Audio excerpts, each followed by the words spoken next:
Вот такая. Вот такая красота получилась.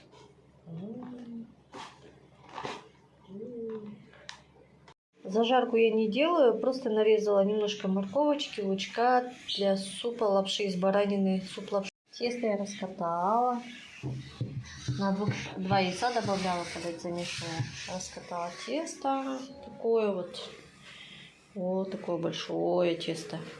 Мяско сварилось. Сейчас достану, мелко нарежу.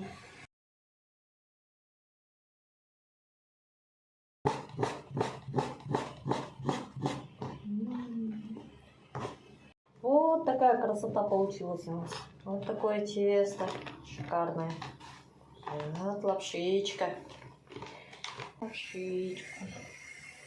Вот первая партия пошла. Можно, конечно, отдельно отварить лапшичку.